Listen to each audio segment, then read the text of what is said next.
I'm Tessa Shepperson, and I'm here to tell you about my new book, The Novice Guide to Court Hearings.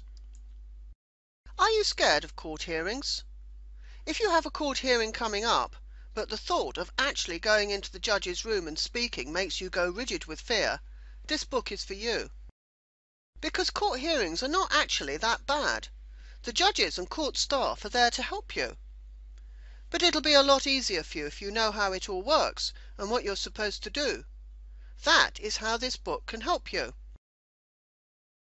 First of all, is there any chance that your case could be settled before trial?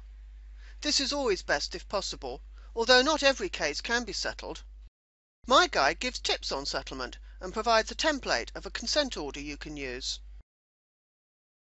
However, if you can't settle and have to go to a hearing, remember that preparation is key. My book goes into a lot of detail about this, but here are a few guidelines. First, you need to consider the evidence that you have to prove your case.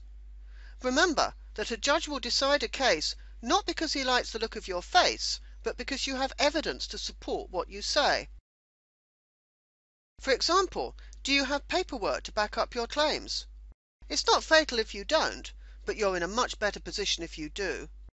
My guide takes you through the paperwork that you'll need and also tells you how to prepare a bundle of documents for use at court.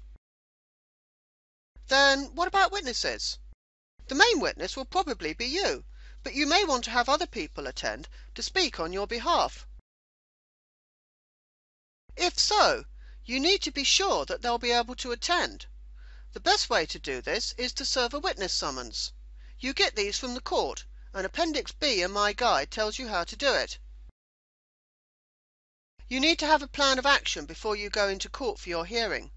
I talk quite a bit about this in the guide and have a special form you can use to record the information you'll need to give the judge regarding the evidence for your case. Having things clearly set out so you can refer to them easily during the hearing will make a tremendous difference to the presentation of your case. As I said before, preparation is key.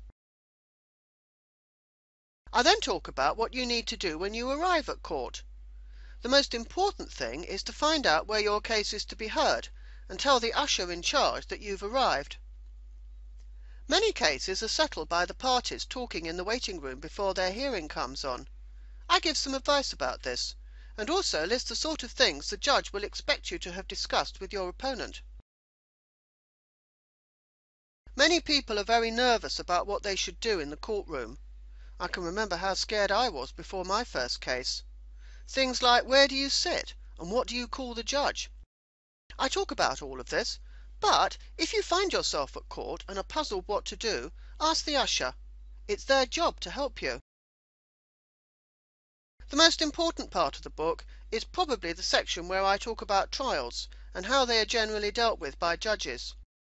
I also give some lawyers' tips, the most important being to make a written note of everything that happens so you won't forget it later. Solicitors and barristers are always scribbling away at court, and that's why. If you're bad at writing, consider taking someone with you to take notes. Generally, if you understand the system and how things are done at court, you'll be much better able to deal with court hearings. Having prepared thoroughly will also give you the confidence to present your case properly. Yes, if you have a brilliant case, the judge probably will find for you, even if you do make a mess of things. But not always. Remember that judges don't have second sight.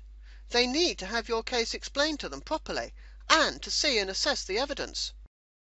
For example, if you forget to explain a compelling piece of evidence, how are they supposed to know about it? My Novice Guide is only a short book, but it presents the information you need to know clearly and concisely. If you're inexperienced at court work, it'll give you the basic knowledge you need to prepare and present your case. If you don't know how hearings are organised and don't prepare your case properly, you may find that after the hearing you'll feel like this. However, if you have a good case and follow my advice, you'll probably come out feeling on top of the world. It's very exhilarating when you present a case and win. This could be you. If you want to know more about the guide, hop on over to www www.yourlawstore.co.uk and click the link for the Novice Guide to Court Hearings page. You can read more about the book there and also download a couple of chapters to read free of charge. Thank you for watching.